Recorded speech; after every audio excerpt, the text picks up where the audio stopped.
Hi everybody, I'm Jim Rohn. I was just going over our latest issue of our new magazine called The Achiever. I want to thank you for taking the time to spend just a few minutes with me today. I have a very interesting subject. I call it 5 Simple Steps to Go from Average to Fortune. I've been asked to give it in many places for corporations and companies, and now I have the opportunity to share it with you. It's a pretty big subject for someone like me. For my life started out rather modestly, up in farm country in Idaho where I was raised. I grew up in this little community of some 4,000 or 5,000 people, and went to high school, graduated, went to college for a year and a half, and then I quit, decided I was smart enough, and got me a job to see if I couldn't make all of my ambitions come true. My parents, I think, gave me a very good foundation, a very good start. I was an only child, so I think they took some extra time with me and got off to a pretty good start. A couple of years after I left school, I found a very beautiful young lady and persuaded her to marry me, and kept making all of those grand promises, as we're inclined to do, that everything was going to work well and that she had made a wise decision. Well, 2 or 3 years after I'd gotten married, it didn't look like my new bride had made such a wise decision, because I'm now starting to struggle. I've got far too much month at the end of the money, if you've ever known what that's like, and I'm wondering what to do. I'm behind on my bills. I'm willing to work hard, that's not my problem, but it isn't going as well as I had thought it would up until that point. I'm struggling, and I'm wondering what to do. Should I go back to school and get some more education? I didn't have any capital to start a business, so all these questions were going through my mind at a time when I needed some answers, how to really become successful and how to turn my life around. Well, at age 25, good fortune came my way. And sometimes it's a little difficult to describe good fortune. Why do unique things happen to you when they do? Part of that's a mystery to me. I really don't know. One of my friends says, well, things don't just happen. They happen just. And maybe that's it. I really don't know. But my good fortune was, at age 25, I met a very remarkable man. His name was Mr. Schoaf, Mr. Earl Schoaf. And he's the gentleman who gave me those last final answers that I had been looking for up until that time. Mr. Schoaf was a very unique gentleman. He was a businessman, an entrepreneur. He had several businesses. And he took a liking to me, and he hired me, and I went to work for him. I spent the next 5 years working for him. And then, unfortunately, at the end of that 5 years, he died. But I did get to spend 5 years with this remarkable man, and he's the gentleman who gave me the answers. He gave me the points and the ideas that helped to really turn my life around. And I will always be grateful for finding someone who took the time to share their information with me. The best thing Mr. Schoaf gave me was not a job. The best thing he gave me was the benefit of his philosophy. And fortunately for me, his philosophy worked for me. I practiced it, I utilized it, and I put it to work. And about 17 years ago, I was living in Beverly Hills. And I was going through all the notes that I'd gathered up during that 5-year period. And the idea came to me, why not share these ideas with other people? I've used them to change my life. Things have worked out well for me. I wonder if others might find them interesting. So I put all of the material together, and 5 years ago gave my first lecture, my first seminar. And ever since then, I've spent more and more of my time lecturing and sharing ideas on how to do better, how to make your life personally, socially, and economically work out better. And especially for the last 6 or 7 years, I've had the opportunity to travel around the world. The seminar's been translated in many languages, and I find myself now spending the biggest share of my time lecturing, sharing ideas, and trying to come up with answers that can make a difference in your life. Let me give you this simple little talk, how to go from average to fortune. There's 5 simple steps. You might like to make a note of them. Here's the first one. Get serious. That's number 1. I don't know any substitute for that. You've really got to get serious. You don't have to be grim, but you must be serious. I know a guy that's got a half a dozen jokes keeping him from becoming wealthy. He's not known as rich. He's known as a joker, which I guess is okay if that's the kind of life you want to live. But it really isn't the best way to live. To go from average to fortune, you must get serious. And you must get serious about two very important things. Number one is setting your goals and where you want to go. Designing the next 5, the next 10 years is so vitally important. What do you want to do economically? Where do you want to go? What do you want to be? What would you like to have? What would you like to share? How much would you like to earn? How far would you like to go? Those are some major questions to ask.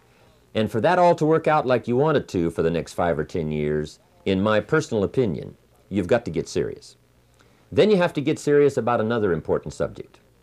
And that important subject is called personal development. Personal development is striving hard to become the kind of person that you want to be. And to become the kind of person you want to be, you've got to work at it. 10 years from now, you will surely become someone. The big question is, who? What are you becoming? And if you go to work on it now, sure enough, in a very short period of time, you can take on a new direction to become the kind of person you want to be. There's a very important question to ask, and the question is, 10 years from now, you will surely arrive. And the question is, where? So to answer the question of where you want to arrive and the kind of person you want to be, you've got to get serious. So that's point number one. To make your life worthwhile and unique, to go from average to fortune, you've got to get serious. Now, the second point is, get smart. To make your life work out worthwhile, you've got to have some ideas. You've got to have the information. So you've got to be smart. In fact, in this decade, you must be much smarter than you were in the last decade. You've got to read the books. You've got to come up with the information. When I have a chance to talk to the high school kids, that's the theme of my talk. Get smart. There's nothing worse than being stupid.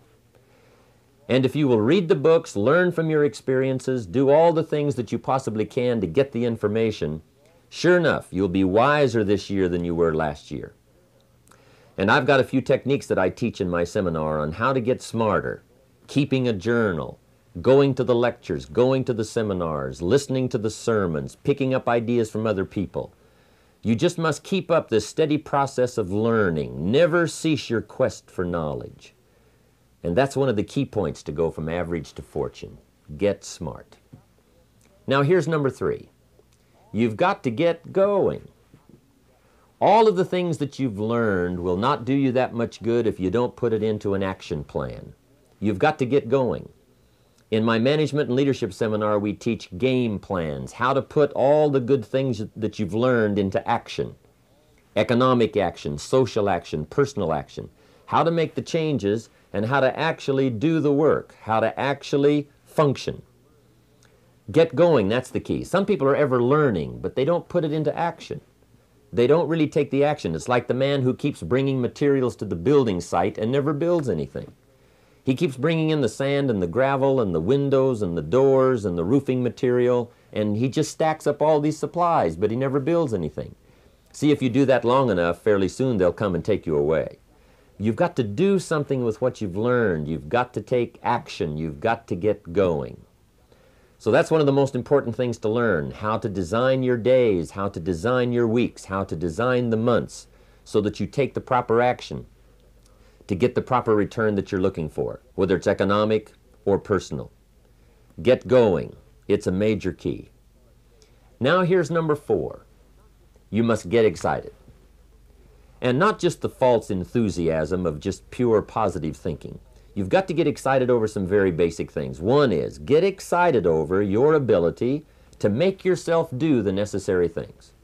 Because discipline is major step 1 toward personal progress. And anytime a person wishes to, they can make major changes in their life, personally and socially and financially. It doesn't ever have to be the same after today. No telling what you could do today if you really wish to. The act of murder is a clear indication that a person in one drastic act can forever change the course of their life. It just happens to be in the negative direction. What I would ask you to do, starting today, is get excited about committing an act that's positive, an act that's constructive, to make the changes in your life that you want made, and to go the direction that you want to go.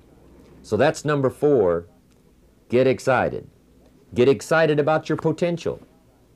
Human capacity is usually never the problem. Little children can learn several languages. We can learn to do the most incredible things. All we need to do is take the time to do it. So it's not a matter of capacity. It's a matter of judgment. It's a matter of excitement. It's a matter of will. And it's a matter of wanting to bad enough. So it's pretty exciting to know that any day you wish, you can change your life. Any day you pick out, you can make major changes. It doesn't ever have to be the same again. And that's exciting. Knowing that intellectually and personally, you can actually do the things that will make major changes in your life. That's number 4. Here's number 5. Number 5 is get away. I have found, especially in the last 15, 20 years, that there's an important thing called life balance. You've got to learn to get away. You must learn to get away and be alone. Learn to get away and reflect. Learn to get away and learn how to live as well as how to earn. How sad it would be to learn how to earn well but not learn how to live well. You must balance your life. We teach something, especially in my staff, I teach something called lifestyle. Lifestyle is how you learn to live your life. Some people have money, but they don't even know how to spend it. They have time, but they don't know how to spend it. Some people are successful, but they don't know how to spend their success. They don't know what to do with it. They don't get joy from it. Rather, they get animosity. A father takes $5, crushes it, and throws it at his son and says, if you need it that bad, take it. Now, it's the same $5, but instead of dispensing it with joy, he dispenses it with animosity. That's the difference in not knowing how to live. It's called lifestyle. Then you've got to take time to cultivate good friends. You've got to take time to be with your family. You've got to take time to be with the people who are important to you, designing your life in those respects. Get away. Take the time. Reflect on your life. Recharge your batteries. Do some growing away from your enterprise. Then when you come back to your enterprise, after you have taken this time to balance your life, you will find that on the job, working on your enterprise, things will really go much better. So those are the 5 simple steps to go from average to fortune. Get serious, get smart, get going, get excited, and get away. I hope those points will be valuable for you as you consider them. And I want to thank you for giving me this few minutes of your time. And for you giving me some of your time, I would just like to sincerely share this with you. Do not walk in front of me. I may not follow. Do not walk behind me. I may not lead. But walk beside me and be my friend. Thank you for listening.